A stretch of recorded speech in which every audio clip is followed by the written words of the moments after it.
ہماری خوش قسمتی کہ اللہ نے ہمیں آخری رسول کا امتی بنایا۔ اللہ نے آپ کو سب سے جدا پیدا کیا، سب سے الگ پیدا کیا۔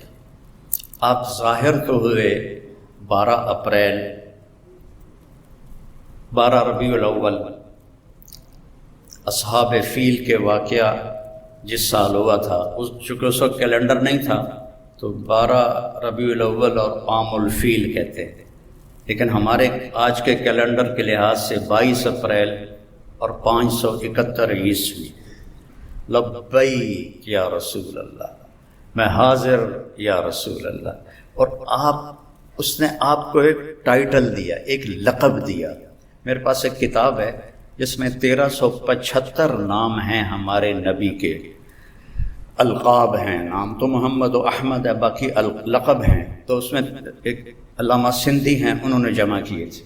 تو سب سے خوبصورت ٹائٹل اس گوہ نے دیا ہے، یا زین من وافا یوم القیامہ۔ قیامت کا دن بہت ہولناک ہے۔ یوم یجعل الولدان شیبا، الحاقۃ ما الحاقہ، القارعۃ ما القارعہ، هل اتاک حدیث الغاشیہ، زاغت الابصار۔ کیا کیا قرآن نے بیان کیا ہے قیامت کے دن کی ہولناکی کو۔ وہ کہنے لگے، اے وہ ذات جس کی برکت سے قیامت کا دن خوبصورت ہو جائے گا۔ سبحان۔ وہ بدو پہلے ایسے کھڑا تھا نا، پھر اینجے ہو گیا، اسے کہا بے ایسا کچھ اور کم بن گیا، تو اس کے ہاتھ نیچے چلے گئے۔ تو کہنے آپ نے کہا، من تعبد، کون ہے رب تیرا؟ کا من فی السماء عرشہ وفی الارض سلطانہ وفی البحر سبیلہ وفی الجنت رحمتہ وفی النار عقابہ۔ میرا رب وہ ہے جس کا عرش آسمانوں پر ہے، سلطنت زمینوں پر ہے، راستے سمندر میں ہے، رحمت اس کی جنت میں ہے، عذاب اس کا جہنم میں ہے۔ آپ نے فرمایا، من انا، میں کون ہوں؟ سبحان، من انا، گوہ بول رہی ہے، انسان نہیں بول رہا، گوہ بول رہی، اور خوبصورت عربی میں بول رہی ہے، من انا، میں کون ہوں؟ وہ کہنے لگی، انت رسول رب العالمین، آپ رب العالمین کے رسول ہیں۔ اور اس نے یہیں بس نہیں کی، اس کو اگلے مسئلے کا بھی پتہ تھا کہ ایسا بھی ہوگا، وخاتم النبیین، اور آپ آخری نبی ہیں، آپ کے بعد کوئی نبی نہیں آئے گا، جو بھی آئے گا وہ جھوٹا ہوگا، وہ دجال ہوگا۔ وخاتم النبیین، قد افلح من صدقک، جو آپ کی پیروی کرے گا وہ کامیاب، وقد خاب من کذبک، اور جو آپ کے راستے سے ہٹے گا وہ ہلاک و برباد۔ تو آپ نے فرمایا، دس بھائی ہن کی صلاح ہے؟ کہنے لگے، گو کلمہ پڑھ گئی، ہوں میں کیوں نہ پڑھا؟ اس نے بھی کلمہ پڑھا اور وہ ایمان لایا۔ اللہ نے ایسے میرے آپ کے نبی کی نبوت کو کائنات کی ہر چیز کے اوپر اس کی مہر لگا دی۔ جبریل سے آپ نے فرمایا، میں جو رحمت للعالمین ہوں، میری رحمت سے تجھے کیا حصہ ملا ہے؟ جبریل تو عرش کے نیچے ہوتے ہیں۔ کہ یا رسول اللہ، مجھے بھی ڈر لگتا تھا کہ کہیں میں دوزخ میں نہ چلا جاؤں۔ تو جب اللہ نے آپ کے قرآن میں میری تعریف کی، انہ لقول رسول کریم ذی قوت عند ذی العرش مکین مطاع ثم امین، تو اس کے بعد مجھے تسلی ہو گئی کہ میرا اللہ مجھے دوزخ میں نہیں ڈالے گا۔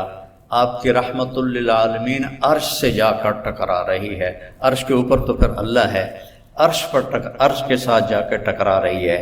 تو میرے نبی کی نبوت سب سے جدا، سب سے الگ، سب سے مکمل، سب سے کامل۔ ترکتکم علی محجۃ بیضاء، میں جا رہا ہوں اور ایک راستہ دے کے جا رہا ہوں جو انتہائی روشن ہے، لیلھا کنہارھا، اس میں رات آتی نہیں، دن ہی دن ہے، دن ہی دن ہے۔ روشنی میں سفر طے کرو، لا یزیغ عنہا الا ہالک، ہاں اگر اس میرے راستے سے ہٹ جاؤ گے ہلاک ہو جاؤ گے، برباد ہو جاؤ گے، تباہ ہو جاؤ گے۔ اور اللہ نے عربوں کو اتنا پیسہ دیا کہ دنیا میں آج تک کسی کو اتنی دولت نہیں دی، اور وہ ذلیل ترین مراحل سے گزر رہے ہیں، اچھی گاڑی ہونا اور 4 شادیاں کرنا اور بڑے بڑے محل بنانا، اس کا نام عزت نہیں ہے، آزادی کا نام عزت۔ ہماری میٹرک کی کتاب میں ایک کہانی تھی، انگریزی کی ایک بڑی کتاب ہوتی تھی، ایک چھوٹی ہوتی تھی، تو اس میں کہانی تھی، ایک شہری کتا سیر کرنے جنگل جاتا تھا، تو وہاں اس کی جنگلی کتے سے دوستی ہو گئی۔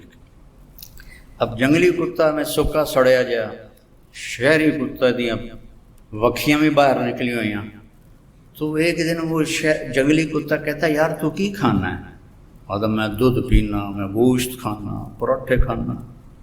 یار میں نے تو سکی ہڈی بھی نہیں لبھی، میں نے بھی لے چل، میں بھی کوئی کھاواں پیواں، کوئی میری پسلیاں بھی بھری جاویں۔ ہاں آؤ چلو، وہ اس کو لے کے چل پڑا۔ جب وہ جنگل سے باہر نکلے تو سورج کی روشنی آئی تو اس نے دیکھا اس کے گلے میں پٹا پڑا ہوا تھا۔ مجھے ان 2 انگریزی کی کتابوں میں بھائی یہ ایک کہانی یاد ہے حرف بحرف، تو وہ کہنے لگے یار اے کہ یہ پٹا ہے، کہ یہ کیا ہوتا ہے؟ کہ یہ نوکری کا پٹا ہے، غلامی کا پٹا ہے، میں ایک بندے کا نوکر ہوں، غلام ہوں، پہرا دیتا ہوں، پھر وہ مجھے دودھ پلاتا ہے، مجھے گوشت کھلاتا ہے۔ یہ پراٹھے تو میں اپنی طرف سے کہہ رہا ہوں، پراٹھے کھلاتا ہے، انڈے کھلاتا ہے۔ تو وہ جنگلی کتے نے نا کہا بھائی تیرے پراٹھے تجھے مبارک، اور میری آزادی کی بھوک مجھے مبارک، میں آزاد رہ کر بھوکا رہوں، یہ مجھے پسند ہے غلامی کے گوشت اور دودھ سے، تو جا مجھے میری آزادی مبارک۔ ہم آزاد نہیں ہیں، 57 ملک ہیں، آزاد نہیں ہیں، سب یہود و نصارہ کے ہم غلام ہیں، اور ہمارے جتنے حکمران ہیں یہ نوکر ہیں ان کے، یہ ان کا دم بھرتے ہیں، یہ ان کے آگے ہاتھ جوڑتے ہیں۔ تو یہ صرف اللہ کے نبی وَجُعِلَ الذُّلُّ وَالصَّغَارُ عَلَىٰ مَنْ خَالَفَ أَمْرِي، جو میرے طریقے کو چھوڑے گا وہ ذلیل و خوار ہو کے رہ جائے گا۔ تو صرف اللہ کے نبی کی زندگی کو چھوڑنے کا نتیجہ ہے کہ اللہ نے ہم پر ذلت کی چادر چڑھا دی۔ اِذَا اتُّخِذَ الْفَيْءُ دُوَلًا، جب حکومت کے حکمران حکومت کے خزانے کو لوٹیں گے، کب میرے نبی نے بات کی تھی، وَالْأَمَانَةُ مَغْنَمًا، جب امانت ہڑپ کی دی جائے گی، وَالزَّكَاةُ مَغْرَمًا، اور زکوٰۃ دینا چھوڑ دیں گے، وَتُعَلِّمَ لِغَيْرِ الدِّينِ، یہ اس وقت کی باتیں ہیں جب ابھی سب کچھ تھا اور دین دنیا کے لیے حاصل کیا جائے گا، تو اللہ تعالیٰ کی رحمتیں تم سے کھینچ لی جائیں گی، اللہ کی رحمتیں تم سے ہٹا دی جائیں گی۔ تو میرے عزیزوں، بچیوں، میرے نبی نے مکمل ایک زندگی بتائی ہے، اور آپ کے علم کو چیلنج نہیں کیا جا سکتا۔ آپ آنکھوں سے دیکھ کے علم حاصل کرتے ہو، کانوں سے سن کے علم حاصل کرتے ہو، لیکن میں اس دیوار کے پار نہیں دیکھ رہا، آپ اس دیوار کے پار نہیں دیکھ رہے، میں ادھر دیکھ رہا ہوں، ادھر سے غافل ہوں، ادھر سے غافل ہوں۔ میرے نبی نماز پڑھا رہے تھے اور آپ نے چلنا شروع کیا نماز میں،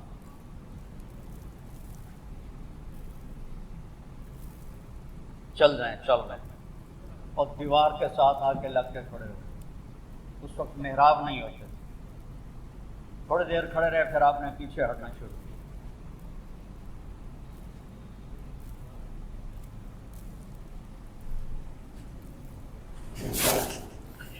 پہلے آگے گئے، دیوار کے ساتھ لگ گئے، پھر واپس ہٹے اور مصلی کے کنارے پر آ گئے۔ تو پچھلوں کو تو نہیں پتہ چلا، اگلی صف والوں نے دیکھا کہ آج کی اللہ دے نبی نے جب آپ نے سلام پھیرا تو ایک دم سارے بولے یا رسول اللہ، یہ آپ نے کیا کیا ہے؟ پہلے تو آپ کبھی نہیں کی نماز۔ آپ نے کہا میں جب نماز پڑھ رہا تھا اللہ نے مجھے جنت دکھائی۔ اب جنت 7ویں آسمان سے شروع ہوتی ہے اور عرش پر جا کر اس کی چھت پڑتی ہے۔ تو آج تک تو پہلا آسمان ہی نہیں دیکھا جا سکا، وہ کیا نظر تھی جو 7 آسمان چیر کر جنت کو دیکھ لے، اور کہا انگوروں کے گچھے لٹکے ہوئے تھے، وہ میں نے گچھے دیکھے تو میں چلنا شروع ہو گیا اور قریب ہو گیا، تو مجھے جنت نظر آ رہی تھی۔ اس آنکھ کو آپ کیسے جھٹلاؤ گے؟ ساری ہمارے پیشے وہ صرف پیسے کو خدا بنا کے زندگی گزار رہے ہیں، پیسہ پیسہ پیسہ پیسہ۔ تم اس ڈاکٹر کو کامیاب سمجھتے ہو جس کا کلینک چل جائے، جس کی پریکٹس چل جائے، جس کے مریض بڑھ جائیں، وہ بہت کامیاب ڈاکٹر ہے۔ تاجر اس سے بڑا سمجھتے ہیں جس کا کاروبار چل جائے، سیاستدانوں سے بڑا سمجھتے ہیں جو حکومت میں کوئی عہدہ حاصل کر لے۔ تو میرے نبی کی آنکھ ایسی طاقتور ہے کہ آپ جنت دیکھ رہے ہیں۔ کہا پھر آپ پیچھے کیوں ہٹے؟ کہا پھر ایک دم میں نے جہنم دیکھی، تو پھر اس کے ڈر سے میں پیچھے ہٹتے ہٹتے ہٹتے ہٹتے ہٹتے ہٹتے اخیر میں مصلی کے کنارے پر آ گیا۔ اور پھر آپ نے کہا جیسے میں آگے دیکھتا ہوں میں پیچھے بھی دیکھتا ہوں، جیسے میں آگے دیکھتا ہوں ایسے میں پیچھے بھی دیکھتا ہوں۔ پھر آپ کے سننے کی طاقت سنو۔ آپ کوہ صفا پہ کھڑے تھے کہ ایک دھماکہ ہوا، آپ نے کہا جبریل بھی پاس کھڑے تھے، یہ دھماکہ کیسا ہے؟ تو کہا یا رسول اللہ، آسمان کا ایک دروازہ کھلا ہے جو آج تک کبھی نہیں کھلا، اس کے کھلنے کا یہ دھماکہ ہے جو میرے نبی نے کوہ صفا پہ کھڑے ہو کر سنا۔ جن کے سننے کی طاقت ایسی ہو، جن کے دیکھنے کی طاقت ایسی ہو، اور یہ بہت چھوٹی چیز میں نے بتائی ہے، میرے نبی نے اپنے رب کو اپنی آنکھوں سے یوں دیکھا۔ جو موسیٰ علیہ السلام نے کہا تھا یا اللہ دیدار تک کرا، اللہ نے کہا موسیٰ ہے کوئی نہیں ہونا، کہ نہیں میں کرنا ہے، میں تھوڑا یا کرا۔ کہا اچھا پھر میں پہاڑ پہ تجلی ڈالتا ہوں تو بھی دیکھ لینا۔ جب تجلی ڈالی تو جعلہ دکا، پہاڑ ریت بن گیا، اور موسیٰ علیہ السلام بے ہوش ہو کے گر گئے، پتہ نہیں کب تک بے ہوش رہے۔ اور میرے محبوب آپ کے نبی ایسے اپنے رب کو دیکھ رہے ہیں، اور اللہ پردے ہٹا کے آپ سے گفتگو فرما رہا ہے، اور آپ کہہ رہے ہیں التحیات للہ والصلوات والطیبات، اور اللہ کہہ رہا ہے السلام علیک ایھا النبی ورحمۃ اللہ وبرکاتہ۔ پھر میرا نبی کہہ رہا ہے یا اللہ، آپ نے ابراہیم کو خلیل بنایا، موسیٰ کو کلیم بنایا، داؤد کے لیے لوہا نرم کیا، سلیمان کے لیے ہوا تابع کی، آپ نے عیسیٰ کے لیے مردے زندہ کیے، میرے لیے کیا ہے؟ تو اللہ تعالیٰ نے فرمایا اولیس قد آتیتک افضل من ذلک کلہ، میرے محبوب آپ کو وہ دیا ہے جو کائنات میں کسی کو نہیں دیا، کسی کو نہیں دیا۔ کہا یا اللہ وہ کیا ہے؟ کہا اللہ ذکرت الا ذکرت معی، تیرا میرا نام اکٹھا ہو گیا ہے، قیامت تک کبھی جدا نہیں ہوگا۔ لا الہ الا اللہ، آگے پڑھو، محمد رسول اللہ۔ لا الہ الا اللہ، ساتھ آدم علیہ السلام کا نام آیا، پھر ان کا ٹرانسفر ہو گیا تو نئی تختی لگ گئی، شیش کا نام آ گیا، ان کا ٹرانسفر ہو گیا، پھر ادریس کا نام آ گیا، ان کا ٹرانسفر ہو گیا، پھر نوح کا نام ہو گیا، چلتے چلتے عیسیٰ کا نام آیا، ٹرانسفر ہو گیا۔ جب آیا محمد رسول اللہ تو اللہ نے کہا قیامت تک تیرا میرا نام اکٹھا رہے گا، قیامت کا دھماکہ بھی جدا نہیں کر سکے۔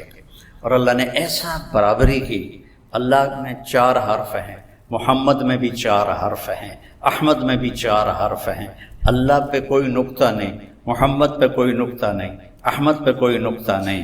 لا الہ الا اللہ جب کلمہ بنایا محمد الرسول اللہ، تو لا الہ الا اللہ بھی 12 حرف ہیں اور محمد الرسول اللہ بھی 12 حرف ہیں۔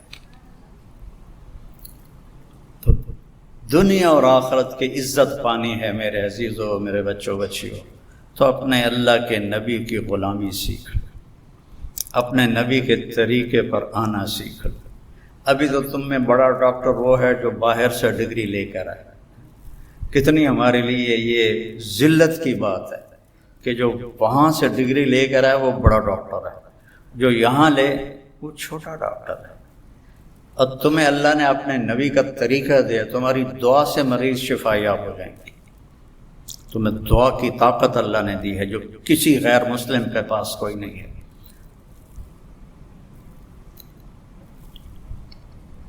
لیکن ہم نے کبھی دعا کو دعا جانا ہی نہیں ہے۔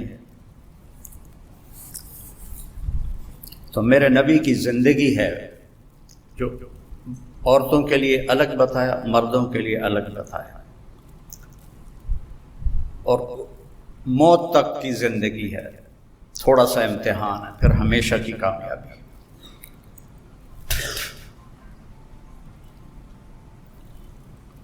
آپ نے فرمایا 4 باتیں سیکھ لو، دنیا بھی تمہاری، آخرت بھی تمہاری۔ آپ کو 10 لاکھ حدیثوں میں سے ایک حدیث بتا رہا، ایک حدیث بتا رہا۔ صدق و حدیث، ہمیشہ سچ بولنا، حفظ و امانت، کبھی دھوکہ نہ دینا، حسن و خلیقت، اخلاق اچھے رکھنا، عفت فی طعمت، رزق حلال کمانا۔ تو دنیا بھی تمہاری ہے، آخرت بھی تمہاری۔ صدق و حدیث، ہمیشہ سچ بولنا، حفظ و امانت، کبھی کسی کو دھوکہ نہ دینا، حسن و خلیقت، اپنے اخلاق اچھے رکھنا، عفت فی طعمت، اپنا رزق حلال رکھنا، اپنے رزق کو حرام نہ کرنا۔ آپ لوگ ڈاکٹر ہو، مریض کو کسٹمر نہ سمجھو۔ ہمارے ڈاکٹر مریض کو گاہک سمجھتے ہیں، گاہک آ گیا۔ جب میں نے چھوڑی تھی میڈیکل لائن اور مولوی بننے کا ارادہ کیا تھا تو مولوی ایک گالی تھی، گالی 70 کی دہائی میں، اور پھر ہمارے لوکل ہم ذمہ دار ہیں جو جنگلی بالکل لڑائی مار کٹائی، ہمارے پورے علاقے کے بڑے ذمہ داروں نے چور رکھے ہوتے تھے، اور وہ چوری بھوک کی نہیں ہوتی تھی، وہ چوری اس وقت قتل کا نہیں تھا رواج، وہ تھا چوری کرواتے تھے جس سے کہ ذمہ دار کو ذلت ہو۔ تو چور رکھے ہوتے تھے جو چوریاں کرواتے تھے، اور یہ بڑے فخر سے ہوتی تھی کہ فلانے دی اسی ماں چھڑوا دیتی تھے، فلانے دا اٹھ چھڑوا دیتا۔ تو ایسے ماحول میں مولوی ایک کمی تھا، اور ڈاکٹر ایک بڑا خوبصورت نام تھا، کیونکہ وہ اس زمانے کے ڈاکٹر کاروباری نہیں تھے، وہ صرف پیسے کا پجاری نہیں تھے، وہ مریض کو مریض سمجھتے تھے۔ آج کے ڈاکٹر مریض کو مریض نہیں سمجھتے، اسے اپنا کسٹمر سمجھتے ہیں، گاہک سمجھتے ہیں۔ تو برکت ہاتھوں سے نکل گئی ہے۔ مریض کو مریض سمجھو، اللہ تمہیں اپنے خزانوں سے رزق عطا فرمائے گا۔ ہمارے دادے کے چھوٹے بھائی کا اونٹ چوری ہو گیا، تو میرے دادے کا بہت بڑا نام تھا ملتان کے علاقے میں، تو انہوں نے تو بڑی اپنی ذلت سمجھی، انہوں نے کھوجی ہوتے تھے اس وقت، وہ کھوجی لیے اور اس کچی سڑکیں چلتے چلتے چلتے ڈیرہ غازی خان تک قدموں کے نشان، پھر آگے چوٹی لغاریوں کی، وہاں تک قدموں کے نشان، آگے ایک لغاری سردار کے ڈیرے پر وہ ہمارے دادا کا اونٹ کھڑا ہوا تھا۔ تو انہوں نے جا کر کہا کہ اے اٹھ ساڈا ہے، اسی دے قدماں تے آئے ہیں۔ وہ کہنے لگا ہے تو چوری دا، پر میں کدی چوری واپس نہیں کی تھی۔ پھر کہنے لگا کتھوں آئے؟ انہوں نے کہا جی تلم بیچو آئے۔ تو وہ کہنے لگا میاں گانے نو جان دے ہو؟ تو میرے دادا نے کہا میں وہ بیٹا ہوں۔ وہ کھڑا ہو گیا، اس کو جفا ڈالا، کہنے لگا تیرے پیو دا میرے اتنے احسان ہے، میں نے ایک باری تلمبے پولیس نپ لیا، تو میں نے پوچھا کہ یہاں کس کی چلتی ہے تھانے میں، سپاہیوں سے پوچھا، ان کا یہاں میاں گانے کی چلتی ہے۔ نام تو غلام محمد تھا، گانا زیور کو کہتے ہیں ہماری زبان میں، تو وہ اپنی خوبیوں کی وجہ سے گانا مشہور تھے۔ تو اس نے ان کو ایک سپاہی کے ذریعے پیغام بھجوایا، وہ آئے، ان سے کہنے لگا کہ کام تو میرا یہی ہوئی ہے چوریاں، لیکن میں تیرے علاقے چوری نہیں کی تھی، میری جان چھڑا دی۔ انہوں نے تھانے دار سے کہا، اس نے چھوڑ دیا، تو کہا اے اٹھ اپنا بھی لے جا، اے ایک میری طرف ہدیہ بھی لے جا۔ تو یہ ماحول تھا اس وقت، اس میں میں نے کہا میں نے مولوی بننا ہے، وہ تو دھماکہ ہو گیا، وہ جیسے قیامت قائم ہو گئی۔ اور ہمارے تلمبے میں ایک بہت غریب خاندان تھا، اس سے ایک لڑکا ڈاکٹر بنا، ڈاکٹر معین رحمۃ اللہ علیہ، تو میرے والد ہمیشہ کہتے ویکھیا ہی ڈاکٹر معین نو غریباں دا چھوڑ آئی اج کیڈا نا ہے وہ تو مولوی بن گیا تینوں کیا پوچھنا ہے تو مولوی بن کے کرو کی ہے. اور آخر ایک دن انہوں نے تنگ آ کے مجھے 23 نومبر 1972 کو گھر سے نکال دیا کہ جو تم مولوی بننا تو میرے گھروں نکل جاؤ. اتنا نیچے تھا یہ مولوی کا تصور. لیکن میرے عزیزوں میری بچیوں اللہ کی قسم نبی کی زندگی عزت والی زندگی ہے, اسے سیکھو. میرے نبی کی ہر چیز محفوظ ہے, سیکھو. میں برکت کے لیے اللہ کے نبی کا نسب آپ کو سناتا ہوں کہ میرے نسب پورا لکھا ہوا ہے 1874 میں جو انگریزوں نے بندوبست کیا تھا اس سے لے کر مجھ تک, باقی اس سے اوپر تو لکھا ہوا ہی نہیں ہے. وہ کوئی 20 نام بنتے ہیں لیکن مجھے یاد نہیں ہے. میں نے کوشش بھی کی, میرے ذہن سے نکل جاتے ہیں, بس آخری نام مراد یاد ہے مجھے. میرے نبی کے نسب نامے میں 80 نام آتے ہیں. محمد بن عبداللہ بن عبد المطلب بن ہاشم بن عبد مناف بن قصی بن کلاب بن مرہ بن کعب بن لوی بن غالب فہر بن کنانہ بن خزیمہ بن مدرکہ بن الیاس بن مدر بن نزار بن معد بن عدنان بن حمیسہ بن سلامان بن عوس بن بوز بن قموال بن عبی بن عوام بن ناشد بن حذا بن بلداس بن یدلاف بن طابق بن جاہم بن ناحش بن ماخی بن عیفی بن عبقر بن عبید بن الدعاء بن حمدان بن سنبر بن یثربی بن یحزن بن یلحن بن ارعوا بن عیدی بن زیشان بن عیسر بن اقناد بن ایہام بن مقصر بن ناحس بن زارع بن سمی بن مزی بن عوض بن عرام بن قیدار بن اسماعیل بن ابراہیم بن آدر بن ناحور بن سروج بن فائج بن عابر بن ارفخشاد بن سام بن نوح بن لامک بن متوشالہ بن ادریس بن یرد بن ملحل ایل بن قینان بن آنوش بن شیس و بن آدم علیہ السلام. میرے نبی کا اس کے علاوہ کسی کا کوئی نسب نامہ محفوظ نہیں ہے, اور میرے نبی کا پورا حلیہ محفوظ ہے. لقد جاءکم رسول من انفسکم, ہم ایسے پڑھتے ہیں, سورۃ توبہ کی آخری آیت ہے, لیکن میں موریتانیہ گیا وہاں پڑھتے ہیں من انفسکم, من انفسکم. من انفسکم کا میں نے آپ کو ابھی مصداق بتا دیا کہ میرے اللہ نے کہا تم میں تو پیدا ہوا ہے, ایسا نسب ہے کسی کا. پھر من انفسکم, تم میں تو پیدا ہوا ہے, ایسا کوئی حسین ہے, ایسا کوئی حسین ہے. ایک بدو عورت نے میرے نبی کا حلیہ بیان کیا. اب ذرا الفاظ کا ردم اور اس کے موسیقی کا خیال کرنا, آپ کو ترجمہ بعد میں سناؤں گا. رأیت رجلا ظاہر الوداع ابلج الوجه حسن الخلق لم تعبه ثجلا لم تزر به سعلا وسیم قسیم فی عینیہ دعج فی اشفارہ وطف فی صوتہ سحل فی لحیتہ کثاثہ فی عنقہ سطع ان تکلم علاہ البہا و ان سکت علاہ الوقار. الفاظ کا ردم سمجھ میں ہے, کیا خوبصورت, کیا کہا. میں نے ایک شخص دیکھا, مجھے لگا 14ویں کا چاند کپڑے پہن کے آ گیا ہے. ظاہر الوضاء ابلج الوجہ, روشن چمکتا چوڑا چہرہ. لم تعبہ سجلا, پیٹ نکلا ہوا نہیں تھا. لم تضر بہ سعلا, سکا سڑا ہوا نہیں تھا. پیٹ تو کسی کا بھی نہیں نکلنا چاہیے, لیکن مولوی اور ڈاکٹر کا پیٹ نکلا ہوا ہو تو بہت بری بات. جو اوروں کو نسخے لکھ کے دے رہا ہے. میں ایک ڈاکٹر کو ویسے ہی ملنے گیا تو باہر پورا کمرہ ان کا بھرا ہوا تھا مریضوں سے, تو اندر مریض دیکھ رہے تھے. تو انہوں نے سوچا یہ مولانا تبلیغی آدمی ہیں, مجھے آ کے تبلیغ کریں گے, تو بٹھایا تو میرا ٹائم ضائع ہوگا. تو وہ خود ہی باہر آ گئے. جب وہ باہر آئے تو میں کبھی ڈاکٹر کو دیکھوں کبھی مریضوں کو دیکھوں. ایڈا دا پیٹ, میں دل چاہیا بے وقوفا تو اپنا علاج پہلے کر, تو مریضاں دا علاج کرتا پیا, ایتھے پیٹ نکلیا.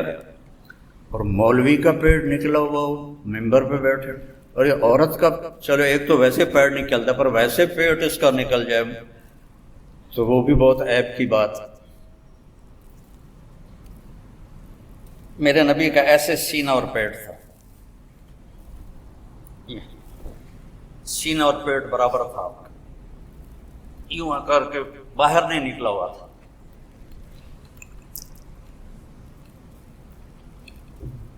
اکثر من المشذب، آپ فخم مخفم، انتہائی بارو اور انتہائی خوبصورت تھے، نہ لمبا قد تھا نہ چھوٹا قد تھا،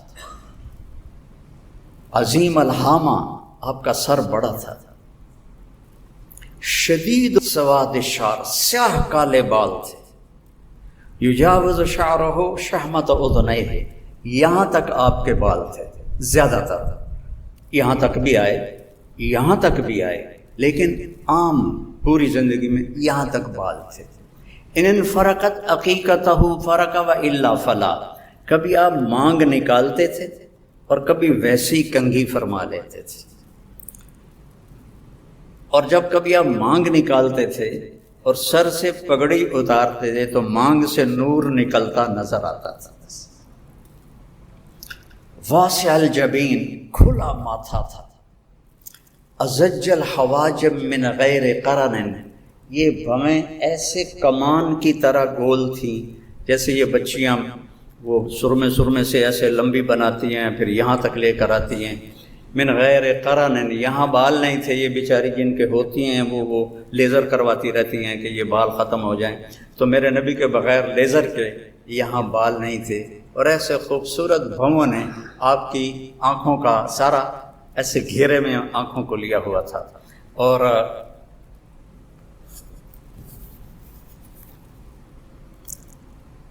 ادعج، موٹی آنکھ تھی، اشکل، لمبی آنکھ تھی، احور، یہ پتلی سیاہ تھی، سفیدی انتہائی سفید تھی، اور اشکل، آنکھوں میں سرخ ڈورے تھے، اور ابرق، اور انتہائی چمکدار آپ کی آنکھ تھی، اور انجل، اور انتہائی نورانی آنکھ تھی، اور اشفار ہی وطف، اور آپ کے یہ جو ابرو تھے بہت لمبے، جیسے یہ بچیاں نہیں لگا لیتی ہیں مصنوعی، وہ صاف پتہ لگتا ہے مصنوعی لگوایا تو نہ لگایا کرو، کوڑی لگتی ہو۔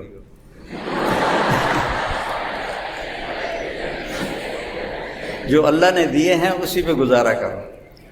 میرے نبی کے ایسے لمبے ابرو تھے، لمبے اور موٹے، جو جس سے آنکھ خوبصورت ہو جاتی، قدرتی ہوں پھر تو آنکھ خوبصورت ہوتی ہے، لیکن تسی اتنے کو شاید ٹھوک دے ہو تو صاف پتہ لگے گا بھی دو نمبری کیتی ہوئی۔ اور میرے نبی کی آنکھ ویسی ہی چمکتی تھی، تم بچیاں لینس لگا کے اس کو چمکدار بناتی ہو، پتہ لگ جاتا ہے۔ ہاں، جنت میں اللہ تمہیں آنکھ دے گا کہ یہ جو تمہارے ابرو ہیں، کبھی عقاب کو دیکھا ہے ایسے پر پھیلاتے ہوئے؟ اتنے بڑے ابرو ہوں گے آنکھ کے، اتنے قد کے ساتھ نہیں، اتنے قد میں تو تمہارے آنکھوں کے بال ہی تمہیں چھپا لیں گے۔ جنت میں اللہ قد دے گا حضرت آدم علیہ السلام والا۔ آپ نے حضرت یوسف کا تو سنا ہے کہ دنیا کے سب سے خوبصورت انسان تھے، لیکن یہ آپ نے بہت کم سنا ہوگا، دنیا کی سب سے حسین عورت حضرت حوا تھی، ان سے حسین اللہ نے کوئی نہیں بنایا، کسی عورت کو بھی نہیں بنایا۔ تو دونوں میاں بیوی 130 فٹ کے تھے، 130 فٹ کے تھے۔ تو جب اللہ ہمیں جنت نصیب فرمائے تو یہ قد دوبارہ 130 فٹ ہو جائے گا۔ ایک نوجوان مجھ سے کہنے لگا جو مولانا صاحب ہمیں تو یہی قد ٹھیک ہے، اتنا لمبا قد لے کے ہم کیا کریں گے؟ میں نے کہا جنت کی حور کا قد ہے 130 فٹ، تو گیا 5.5 فٹ، تجھے تو وہ جیب میں ڈال لے گی، اس کو پوڑی لگا کے ملے گا جا کے، 130 فٹ کی پوڑی بنائے گا جس پہ چڑھ کے اس کو جا کے تو گلے لگائے گا۔ اور میں نے کہا ہمارا اصل قد ہی 130 فٹ ہے، یہ تو ہم گھستے ہم ٹائم کے پیسج کے ساتھ ہم چھوٹے قدوں کے ہو گئے، آگے چل کے اور چھوٹے ہو جائیں گے۔ ایک زمیندار نے مراسی کو کہا میرے گھوڑے نو مالش کر۔ مراسی بڑی نازک قوم ہے، وہ کہاں کام کرتے ہیں، وہ تو خالی منہ کی کھٹی کھاتے ہیں، وہ اس کو مالش شروع کر دی. جب ذمہ دار گھر گیا وہ جا کے سو گیا. جب صبح اٹھ کے آیا تو گھوڑا غائب تھا, چور لے گئے, اسے گلے بھی مارے گئے. وہ بھاگتے گیا, اپنے گھر سے خرگوش لے کر آیا اور اس کو رسیوں سے باندھ کے مالش شروع کر دی. جب ذمہ دار باہر آیا, وہ گھوڑا کے دے, اسے کہ صحیح ہے کھلوتا ہے. اسے کہ نامراد پھٹے منہ تیرا, یہ تو خرگوش ہے. نہیں صحیح گھوڑا ہے, مالش کیتی ہے تو گھس گھس گھس گھس کے تو سیڑ بن گیا, خرگوش بن گیا. تو اللہ جنت میں 130 فٹ قد بنائے اور سر کے بال یہاں سے چل کر اور پاؤں کی ایڑی تک آئیں گے. 130 فٹ بال ہوں گے اور اس میں تمہارے تو جوئیں نکلتی ہیں سروں سے, وہاں موتی ہوں گے, یاقوت ہوں گے, زمرد ہوں گے ایسے. اور یہاں شادی پہ وہ جو بناتی ہیں وہ چوڑا سا, پتہ نہیں اس کو لہنگا کہتے ہیں یا کیا کہتے ہیں, اس کو پھر وہ اٹھا کے چل رہی ہوتی ہیں. اللہ تعالیٰ آپ کو لباس جو پہنائے گا وہ 3 میل کے دائرے میں گھوم رہا ہوگا. 3 میل کے دائرے میں اسے اٹھانے کے لیے خادمات ہوں گی, آپ کو نہیں ایسے اٹھا کے چلنا پڑے گا. 3 میل کے دائرے میں گھومے گا اور 100 جوڑے ہر ایمان والے مرد عورت کو اللہ پہنائے گا. 100 جوڑے. اچھا 100 جوڑے اگر خود پہننے پڑ گئے تو بات تو مر گیا نا. 1 تے 2 3 تے 4 تو موڈے ہی رہ گئے. اور جب اتارنے ہو تو پھر ریورس, تو کیا ہوگا؟ آپ صرف ارادہ کریں گی کہ کپڑے بدلوں, ایک نور کی چمک اٹھے گی اور آپ کے اگلے 100 جوڑے غائب ہوں گے اور نئے 100 جوڑے آپ کے زیب تن ہوں گے. کوئی لانڈری نہیں ہے, کوئی سوٹ کیس نہیں ہے, کوئی الماری نہیں ہے, کوئی واش روم نہیں ہے, کوئی ٹوائلٹ نہیں ہے, ہر چیز سے پاک. حضرت ام سلمہ نے پوچھا یا رسول اللہ ہمارا درجہ بڑا ہے یا جنت کی عورت کا؟ آپ نے کہا دنیا کی عورت کا درجہ بڑا ہے. تو حضرت ام سلمہ نے پوچھا وہ کس لیے؟ کہا ان کی نماز کی وجہ سے, ان کے روزے کی وجہ سے, اور ان کے صدقے کی وجہ سے, اور ان کی عبادت کی وجہ سے اللہ انہیں جنت کی حوروں سے 70,000 گنا زیادہ حسن عطا فرما دے. تو وہ زندگی تو آگے آ رہی ہے. تو میرے نبی پاک صلی اللہ علیہ وسلم کی اللہ نے آنکھیں بنائی ایسے خوبصورت. جب آپ ایسے آنکھ اٹھاتے تھے تو اللہ کی قسم کوئی آپ کو دیکھ نہیں سکتا تھا, سب ایسے ہو جاتے تھے. صرف 2 آدمی آپ کو دیکھ سکتے تھے, ایک ابو بکر اور ایک عمر. باقی کوئی. کف اللحیہ, داڑھی بڑی خوبصورت. اشم, ناک یہاں سے اٹھو آگے سے باریک. غلی الفم, ہونٹ بڑے خوبصورت. سرخ, آپ تو وہ لگاتے ہو نا لپسٹک, آپ کے ہونٹ ویسے ہی خون کی وجہ سے سرخ. اشنب, آپ کے دانت ایسے گولائی میں تھے. یا بیچاری کتنے لڑکے لڑکیوں نے وہ یہاں لگایا ہوتا ہے جو دانت اوپر نیچے ہوتے ہیں, آپ کے ایسے گولائی میں تھے. اور مفلج, ان دانتوں میں تھوڑا خلا تھا. یہ براق الثنایا, اور اتنے روشن تھے جب ہنستے تھے تو دانتوں سے نور نکل کر دیواروں پہ پڑتا دکھائی دیتا تھا. سبحان اللہ. اور گال نہ پچکے ہوئے نہ ابھرے ہوئے, اور سوا البطن والصدر, سینہ اور پیٹ برابر تھا. طویل الزندین, بازو لمبے تھے. رحب الروحا, ہتھیلی چوڑی تھی. چوڑی ہتھیلی سخاوت کی علامت ہوتی ہے, اور تنگ ہتھیلی ویکھو نہیں, تنگ ہتھیلی بخل کی علامت ہوتی ہے. عام طور پہ یہ علم کیافہ والوں کی بات ہے, کوئی شریعت کی بات نہیں. کہ چوڑی ہتھیلی سخاوت کی علامت ہوتی ہے, تنگ ہتھیلی بخل کی علامت ہوتی ہے. آپ کی چوڑی ہتھیلی تھی, اور آپ کی انگلیاں سائل الاطراف, ایسے لمبی اور سیدھی تھی. جیسے میری انگلی تھوڑی سی ٹیڑھی, ویسے بالکل سیدھی تھی. اور سیدھا قد تھا, سیدھا بالکل, ذرا کوئی ٹیڑھا پن نہیں. مسیح القدمین, ایسے چمکتے تھے آپ کے پاؤں جیسے تیل لگا ہوا. اور سریع المشیہ, تیز چلتے تھے. قدم چھوٹا ہوتا تھا، چال میں تیزی ہوتی تھی، صحابہ کو پیچھے دوڑنا پڑتا تھا. اور جب آپ کسی کو بلاتے تھے تو ایسے کر کے نہیں کہتے تھے، آپ ایسے کرتے تھے، انگلی نہیں اٹھاتے تھے، ایسے کرتے تھے. یہ انگلی اٹھانا محاورہ ہے، تو انگلی اٹھاتا ہے، آپ ایسے بلاتے تھے. اور جب آپ خوش ہوتے تھے تو یہاں سے نور نکلتا تھا، اور جب آپ غمگین ہوتے تھے تو آپ ایسے داڑھی پکڑ کے بیٹھے ہوتے تھے ایسے. یہ پکی نشانی تھی کہ آپ پر کوئی غم سوار ہے، آپ ایسے بیٹھے ہوتے تھے ایسے. اور آپ بیان میں بس اتنا ہاتھ کا اشارہ فرماتے تھے، سیدھے ہاتھ میں تو عصا ہوتا تھا اتنا. یہ ہمارے خطیب نے جو آستینیں بھی چڑھا لیتے ہیں اور دبا دب بمباری کرتے ہیں، ٹھو ٹھو ٹھو. کافی پرانے بات میں کالج میں پڑھتا تھا تو ہمارے قریب ایک مولوی صاحب آ رہے تھے، تو ہم بھی چلے گئے دیکھنے کے لیے. تو جب وہ آ کے بیٹھے ہوئے کہنے لگے تو اسی میز تا رکھیا نہیں. اب میں نے سوچا کہ میز کی کیڑی لوڑ ہے، بیان تا مائی کچھ کرنا. تو مجھے سمجھ میں نہیں آیا. خیر وہ میز آ گیا، 5 منٹ بعد پتہ لگ گیا یہ آپ 5 منٹ تھا. شکر ہے میز ٹوٹا نہیں. میرا نبی بس اتنا اشارہ کرتا، خوبصورت انداز گفتگو ہوتا تھا، لوگوں کو عزت دیتے تھے اپنے کلام میں، کبھی کسی کا نام لے کر اپنی گفتگو میں اس کو بے عزت نہیں فرماتے تھے. اور جب آپ حیران ہوتے تھے تو آپ یوں کرتے تھے. یہ آپ کی حیرت کی نشانی تھی. جب آپ کو کوئی دائیں بائیں سے بلاتا تھا، آپ کو مجھے بلاؤ، ہاں اب ایسے مجھے بلایا، میں کیا کروں گا؟ جی سب آپ یہی کریں گے، لیکن میرے نبی کیا کرتے تھے؟ جی ایسے کرتے تھے، صرف گردن نہیں پھیرتے تھے. پھر ادھر سے بلایا کسی نے، پھر آپ ایسے کرتے تھے. کتنا مشکل کام ہے. ادھر سے کوئی بلاتا تو آپ ایسے کرتے. کتنی چھوٹی چھوٹی باتیں آپ کو میں بتا رہا ہوں اپنے نبی کی، سب محفوظ ہیں. پڑھو، سیکھو.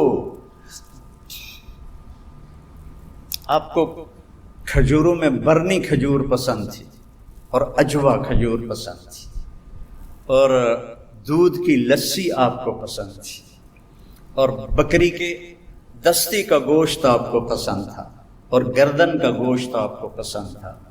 اتنی باتیں کسی نبی کی. سفید لباس پسند تھا آپ کو، اور رنگدار بھی پہنتے تھے لیکن سفید پسند تھا آپ کو. حضرت جابر بن عبداللہ کہتے ہیں کہ مسجد کے صحن میں ہمارے نبی بیٹھے تھے اور آپ نے سرخ دھاری دار چادر اوڑھی ہوئی تھی، اوپر 14ویں کا چاند تھا. میں کبھی چاند کو دیکھتا، کبھی آپ کو دیکھتا، تو آپ مجھے چاند سے زیادہ حسین نظر آ رہے تھے. پھر آپ نے اپنے گھر کی زندگی ہمیں سمجھائی، باپ بن کے دکھایا، خامند بن کے دکھایا، بیٹا بن کے دکھایا کہ کاش میری ماں زندہ ہوتی اور میں عشاء کی نماز فرض سورۃ فاتحہ شروع کر چکا ہوتا اور میرے گھر سے میری ماں بلاتی، میں ماں کے پیچھے نماز توڑ دیتا. جس نے ماں باپ کو دکھ دیا اس پہ اللہ کی لعنت، اس پہ فرشتوں کی لعنت، اس پہ زمین آسمان کی لعنت. پھر خامد بن کے دکھایا. 11 شادیاں شوق کی نہیں تھی، وحی کی تھی، زندگی سکھانی تھی. اظہار محبت کر کے دکھایا. عرب میں بیوی سے یہ کہنا کہ میں بیوی سے محبت کرتا ہوں یہ عیب تھا. یہاں بھی کوئی کہہ دینا تو کہ اچھا رن مرید ہو گئے ہیں، رن مرید ہو گئے ہیں. عرب میں اس سے زیادہ شدید ماحول تھا. کوئی کہے کہ مجھے بیوی سے محبت، معشوقہ سے محبت کے اشعار بھرے پڑے. مجھے اب بھی کتنے اشعار یاد ہیں لیلا کے اور باقیوں کے، اور اس کے نام لے کر شعر و شاعری کرتے تھے. وَهَلْ تَبْكِينَ لَيْلَا إِذَا مِتُّ قَبْلَهَا وَقَامَ عَلَى قَبْرٍ نِسَاءٌ نَوَائِحُ كَمَا لَوْ أَصَابَ الْمَوْتُ لَيْلَا بَكَيْتُهَا وَجَادَ لَهَا دَمْعٌ مِنَ الْعَيْنِ صَافِحُ. کھلم کھلا لیلا کا نام لے رہا ہے شاعری میں، لیکن بیوی سے محبت مر جاتے تھے شرم سے. اس ماحول میں، مسجد کے ماحول میں مجمع لگا ہوا ہے، ایک شخص پوچھتا ہے یا رسول اللہ آپ کو سب سے زیادہ کس سے محبت ہے؟ ماحول سمجھ میں آ گیا؟ پہلے بتاؤ. آپ نے زور سے کہا عائشہ سے. یا رسول اللہ آپ کو کس سے زیادہ محبت ہے؟ کہا عائشہ سے. وہ تو انج کانب گئے کہ ہیں ایک ہی ہو گیا. نہیں نہیں نہیں یا رسول اللہ میرا مطلب ہے کہ مردوں میں کس سے زیادہ محبت. تو آپ کو پتہ چل گیا کہ اس کو ہضم نہیں ہوا، تو آپ نے ابو بکر نہیں کہا، آپ نے کہا عائشہ کے ابا سے. عائشہ کے ابا سے. اور آپ نے حضرت عائشہ سے فرمایا عائشہ مجھے جب سے پتہ چلا ہے تو جنت میں میری بیوی ہے، مجھے مرنا ہی آسان ہو گیا ہے. گھر کی زندگی سکھایا، باہر کی زندگی سکھایا، اولاد سے پیار کرنا سکھایا. آپ دنیا کے سب سے مصروف انسان تھے، لیکن حسن حسین کے ساتھ آ کے روزانہ کھیلتے تھے.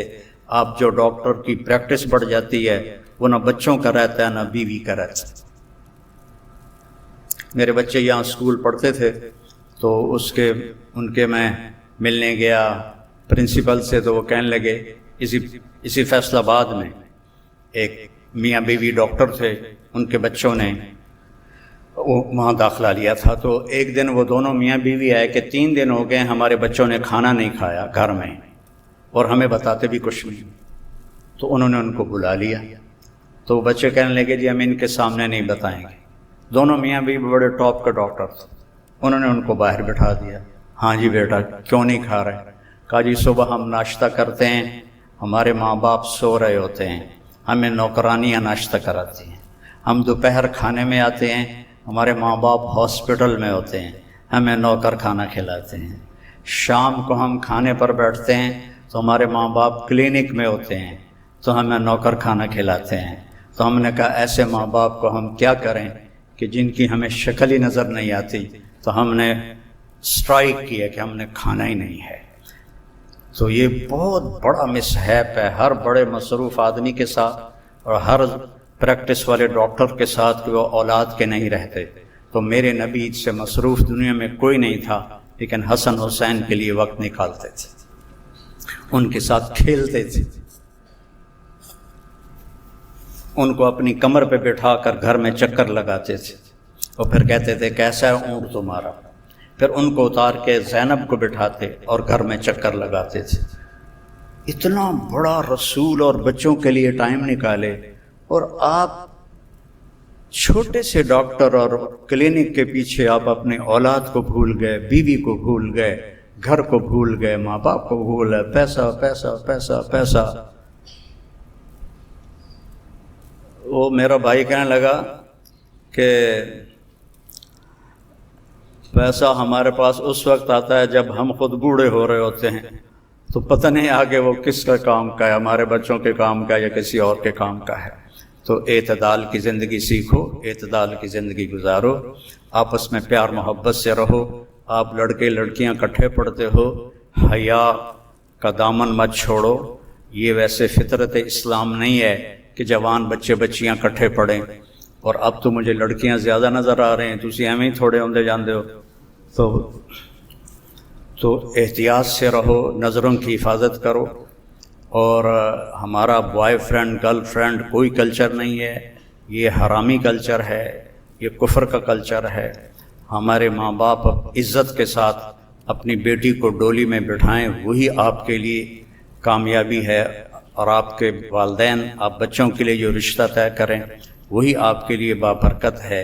اس طرح کہ جو آج عنوان چل گئے ہیں یہ انتہائی خطرناک ہیں اور بہت ہی یہ نقصان دہ ہیں، چونکہ جو اس عمر کی پسند اور عشق ہوتا ہے وہ ماشاءاللہ شادی کے بعد بالکل ناکام ہو جاتا ہے اور طلاقوں تک نوبت آتی ہے.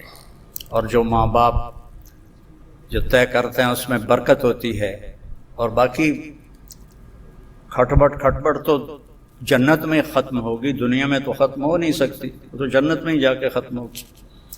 تو لیکن یہ کام نہیں کرنا کہ اپنی پسند کے پیچھے کتنے لڑکے لڑکیاں کورٹ میرج کر لیتے ہیں، گھروں سے بھاگ جاتے ہیں، یہ سب تباہی کے راستے ہیں۔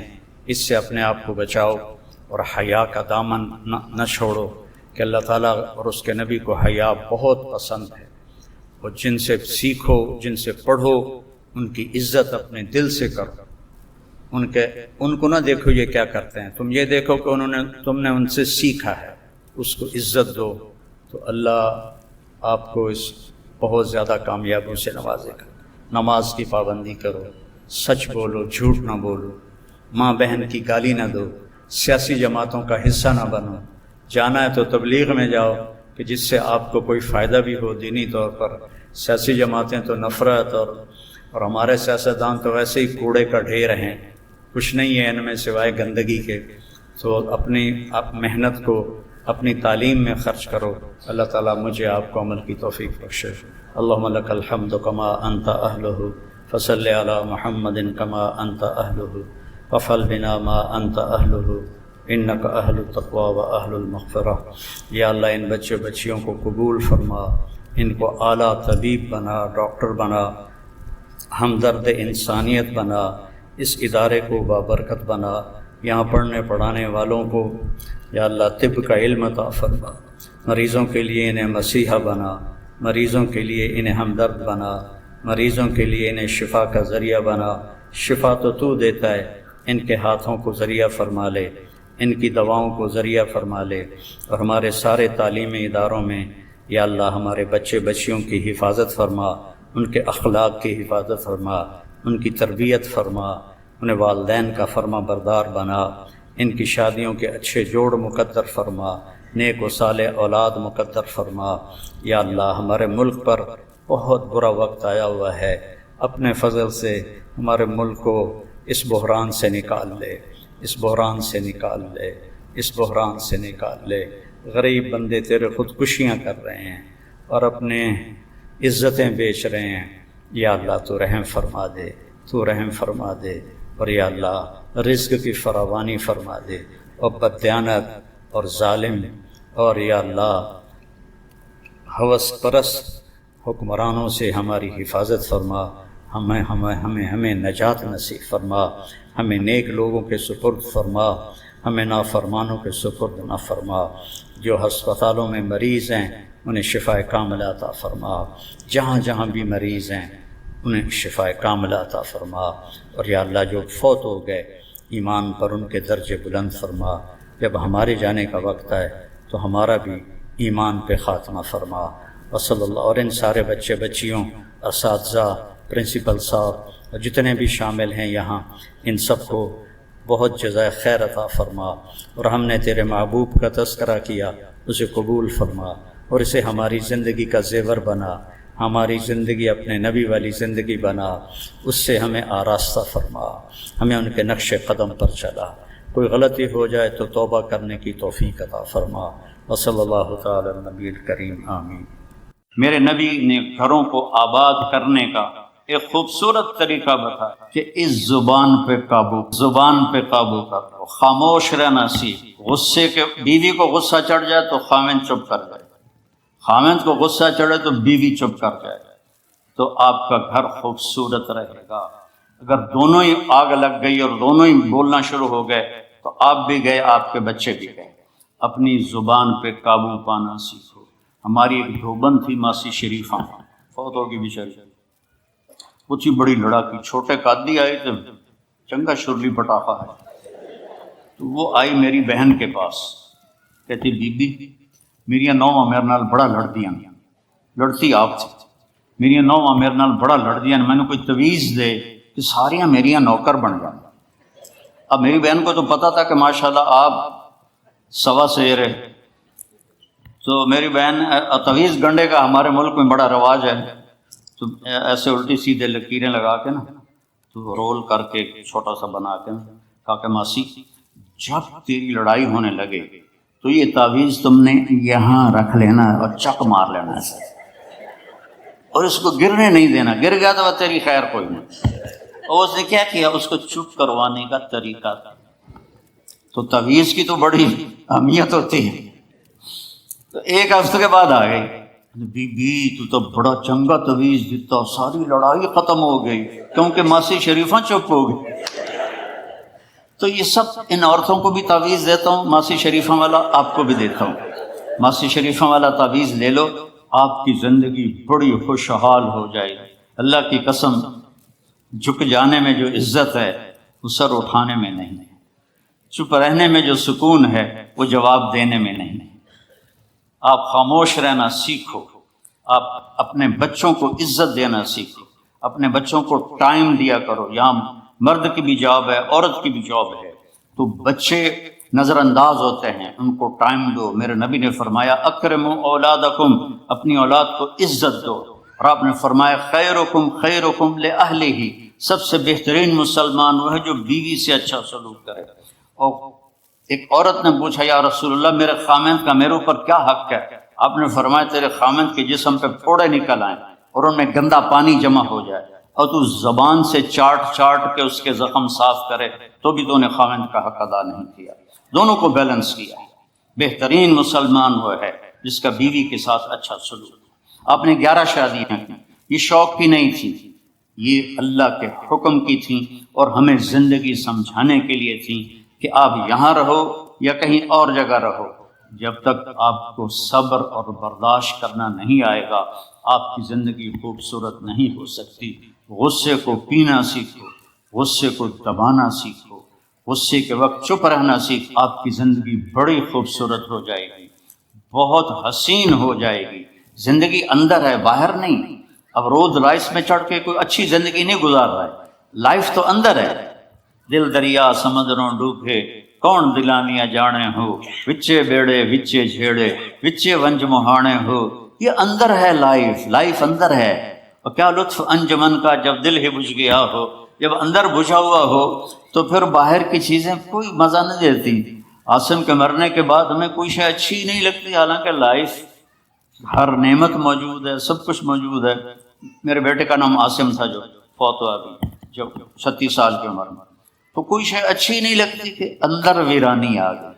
یہ اندر میں خوشحالی ہو، اس کے لیے صرف ایک ہی دوا ہے، وہ ہے محمدی بننا اور محمدی اخلاق کو اختیار کرنا، اللہ کے نبی کے طریقے پر چلتے ہوئے اپنی جان سے لڑائی لڑنا۔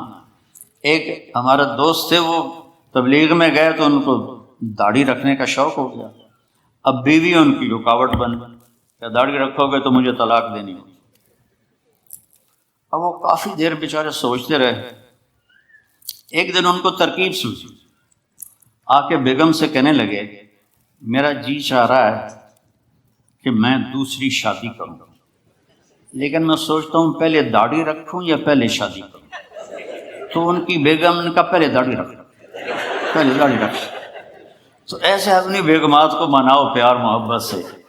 عزت تو نبی کے طریقے میں ہے، نبی کا طریقہ چھوڑ کے میرا والد مجھے ڈاکٹر بنانا چاہتا تھا تو آج میں یہاں کھڑا ہوتا، اگر میں ڈاکٹر ہوتا، میرا چھوٹا بھائی ڈاکٹر ہے، بہت اعلیٰ ڈاکٹر، تو میں یہاں کھڑا ہوتا۔ مجھے یہاں میرے نبی کا طریقہ لے کر آیا ہے، میرے نبی کی سنت لے کر آئی ہے، میرے نبی کی زندگی لے کر آئی ہے، اور آپ جس محبت سے تشریف لائے ہیں اس کے پیچھے میرے نبی کی زندگی ہے۔ تو اللہ کی قسم عزتوں کا خزانہ ہے میرے نبی کی پاکیزہ زندگی۔